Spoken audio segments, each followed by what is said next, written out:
Wait one moment. Wait. We're getting some news from our producer. No, I think we can make an episode out of this. It might be short. Okay. Yeah, we just got canned because this episode wasn't that interesting to talk about. No! Okay, so you gotta prove our producer's wrong.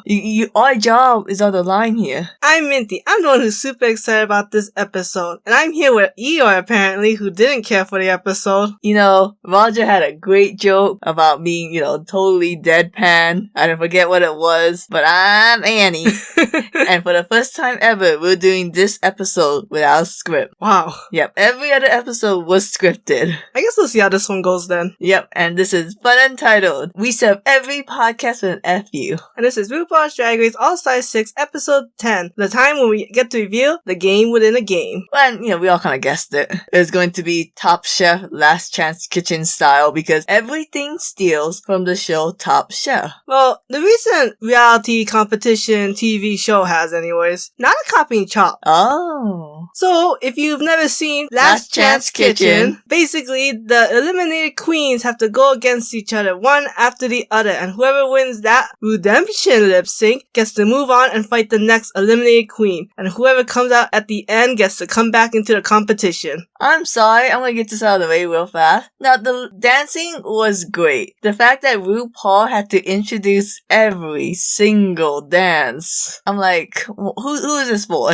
I mean, it's for TV, right? RuPaul basically does this every week. That was the one thing I always thought about teachers. They teach the same thing every year. Does it not get boring? I did think it was interesting with the 4 remaining queens. We literally had a scale of queens who did not want someone to return, Trinity, and on the opposite end we had Kylie, who's like, yes, I'm enjoying this because I made it this far, I can keep going. I love queens who have that attitude. I mean, it's kind of like very idealistic, but it's very like good attitude, goodwill kind of stuff. Now, if I was a psychologist, I would be like, I wonder if that has anything to do with their self-esteem, but I won't go there. I mean, clearly, right? Because Trinity's been on the bottom 3 times. There's a potential that this might extend the competition, and her track record doesn't look as good anymore. Can't cheap out like she did on Snatch Game, where she just totally whiffed it with Whitney Houston. So let's go SmackDown by SmackDown, starting with the first 2 eliminated queens, Serena Chacha versus Jiggly Caliente. How did the song go again? This is Free Your Mind. I don't know the artists for most of these songs. Okay, let me just say, that Paramount Plus money came in clutch. Oh yeah, these are all really good songs. So, Free Your Mind. And I honestly thought Serena did a better job than Jiggly. Was this one Jiggly had an ugly outfit? Well, if it's not the cheetah one, then yeah. She had like a weird hand gem on the top. Yeah. Hey, the girl admits she didn't know fashion. So Jiggly won this one, which is fine, because I do kind of want to see Jiggly go to the top. But then in the second SmackDown, Jiggly went up against Silky Nutmeg Ganache. And then the song started playing, Girls Just Wanna Have Fun. And I went, no! They're gonna waste this song just like how they wasted Scrubs. But you know what? I was proven wrong. This was funny. I mean, mostly on Silky's part being the whole, like, bring out a drink and, ooh, the drink is spiked. I think it was a drink from the beginning. Like a alcoholic drink. No, it's juice. Because it was in a plastic bottle. Then she brought out, like, the bourbon. Oh. Just to be like a little secret. Okay, I'm just gonna say this. I did not agree Silky should have won this round, only this round, because she wasn't lip-syncing for most of it. She was drinking. Yeah, it was fine because she was drinking and she was gonna blah, blah, blah. Yeah. That was kind of funny. But Jiggly did okay. I do love how, like, that most iconic scene of, like, revealing that it's Jiggly and... No, wait. Was the other way around? Oh, when Jiggly's behind the curtain and Silky's like, oh, that's Jiggly. To be fair though, Silky could have only guesses with Serena and Jiggly, and Jiggly's the only fat queen besides herself. And I like how Jiggly came out and was like, how did the 2 fat queens get in cheetah print? Especially for this song, like, a bit random, but whatever. Might have something to do with the band, the Pussycat Dolls. That's not who sings this song. Josie and the Pussycat. That's not who sings this song. I don't know any more Cats. Oh, Cats, the musical. So Silky wins and goes on to the third SmackDown to go against Yara Sophia as they are lip sync to the song Point of No Return. Yeah, Yara did the pussy thing too long. That was disturbing. It wasn't sexy. I don't know what the hell that was. It looked very STD-ish. What reveal did Silky do in this one? I think this is the water bottle one. Oh, yeah, that's a nice one. Yeah, so this is pretty good. Look, my stance is, I don't really care for prop. Like, when Bitter Filter brought out the fireworks during Let It Go, I was like, meh. You know, anyone can buy talent like that. But Silky, I really do like how she did it with the water. Yeah, it could like potentially ruin your makeup, ruin your outfit. But Silky just, you know, she's really putting everything on the line. And smart. If you're not a dancer, you gotta rely on prop. Which, of course, then we go into Silky's fourth SmackDown against Scarlet Envy and to the song For the Lonely. Of course, the Cher song had to be somewhere in this. And as much as Scarlet, you know, was very cute, very sexy, did the twirls, Silky and her like, oh, what do you call it? Color flags? Yeah. That was cool. I'm sorry, Scarlet. Like, you're the first queen I thought, oh, you are not shit. I think you can give Silky a run for your money. And then I was like, oh, she cannot dance. Yeah, you know, I remember Scarlet as a look queen. I don't know if she can dance, but now I know she can. R.I.P. So sorry, Scarlet. Time to Scarlet Fever out of here. I'm pretty sure that's a real disease. Insensitive joke. Yeah, I think the only fever I can make, you know, the jokes I can make about fevers is yellow fever. Anywho, we get into Silky's fifth, I guess technically it's her fourth, but the fifth SmackDown versus Akira Davenport. I just want to say, I did not in a million years guess Silky would be, you know, going from the bottom to the top like this. Yeah, you know, I thought it'd be like 2 wins at most and then done. But, I mean, what I appreciate is that Silky has a different gimmick each time. She knows that if she just does the same thing, because as funny as like the bartending boob thing is, you can really only do it once in the episode. For the most part, all her props work except for one, but we'll get there later.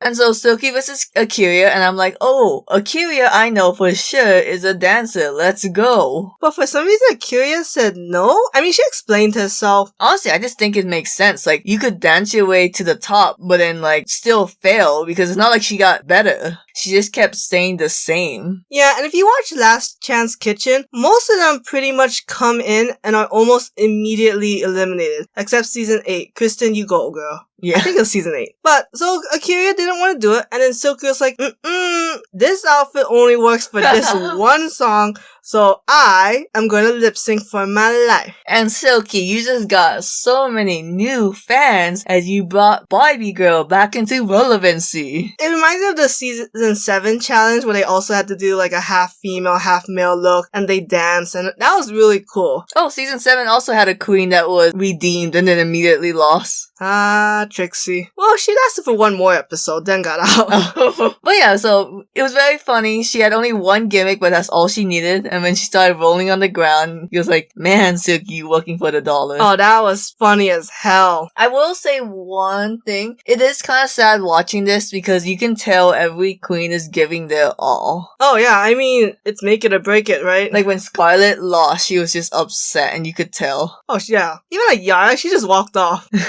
I'm like, okay. It's understandable. And then Silky goes into the next match against Jan to the song Heartbreaker. That's a good song. Yeah, it's a good song. Here's the thing. So, like we said, every challenge Silky has a gimmick. In this one, she brought a guitar at the very end to start playing and then smashing. I don't know. Was this the gimmick you didn't like? No.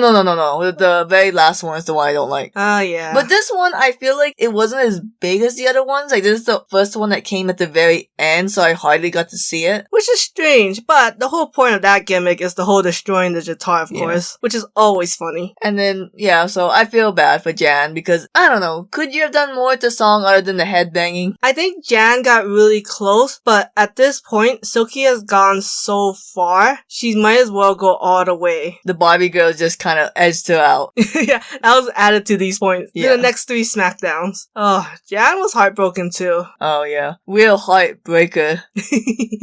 Then the next one is Silky versus Pandora. But What do you think of the white guy narrating each showdown? I think it's fine. I think Carson is actually very funny. Here's the problem. So you know how he always was like, and we'll find out the winner after the break. When this go on VH1, is there gonna be this many commercials? Probably, yeah. That I can sucks. see that.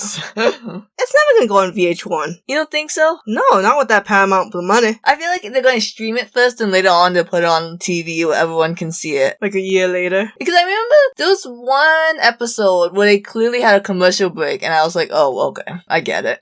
It'd be interesting to see this. Then everyone can relish in this. Yeah. Anyways, next one is Pandora Box and they did Focus. I forget how the song goes. By Ariana Grande. That song is okay. I don't care for it. And Silky didn't really have a gimmick this time other than an ugly bra. Yeah, that was really distracting. But she did dance very well. Yeah. Like, she didn't really need a gimmick for this Let's one. be real. Pandora was not gonna win this one. Or Pandora looked hot. This is the hottest she's looked in a long time and everyone knows it. I wanna bang that old guy.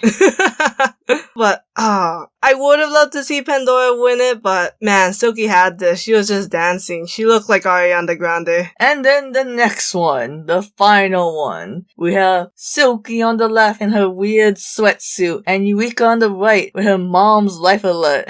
That's just a weird thing to bring up. Okay, look, you wanna have a memento from your mother? That's fine. I feel like children are watching Drag Race and they're not gonna know what a life alert is. You know what? This makes it really sad because you think about a lot of times a memento is something you really connect with the other person. So if for Eureka it's like a life alert, that means the mom must have been in like some real terrible, unfortunate conditions for a very long time. Jeez, I was just thinking about how Eureka had that dress in memory of her mom. Oh yeah, I mean that too. That was cute. Anyway, so they did the song Since You've Been Gone. Oh my god, love this song. And Eureka tore the dance floor. And I'm sorry, but you had the chance, Silky, but you blew it. Because I was waiting for like a final lip sync back in the competition. And all you do is take off the sweatsuit, get snagged on it, and then nothing. Yeah, there's this weird thing about she was talking about like her mom and how the mom lost a lot of weight. And I was like, so what?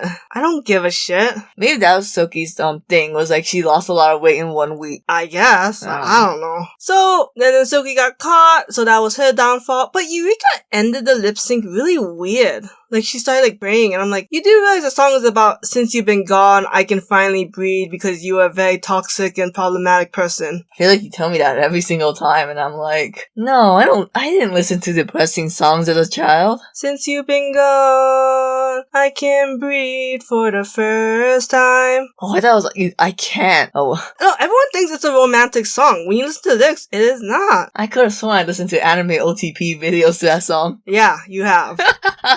Anyway, so before we can figure it out, Carson Daly comes and says, next week, bitches. That was fun. I liked it. It was like, you really thought we were just gonna give you the answer? This is Drag Race. And he just started drinking. It's clearly gonna be Silky. The narrative of it all, for her to win like 7 lip sync, and it's just like, Silky did okay. Yeah, and now she has this fire, behind her, and Eureka, she couldn't ever get better. I am definitely interested to see that if Silky does come back, a little more of that fight and sass also comes back, because it was that passiveness that got her out, but she has to realize that some of that fire did get her to the top 4 for a reason, besides favoritism. Not all of it, of course. We still don't like when she really grinds with other competitors, but if she's just loud and annoying, then that's fairly fine. Again, my theory is you can be loud, you just can't beat down on the underdogs. Even though Evie Oddly won, she was still kind of like the weirdo that no one could really relate to. So I'm excited to see next week's episode to see the new top 5 queens. And God, I hope Silky doesn't get out. God, I hope.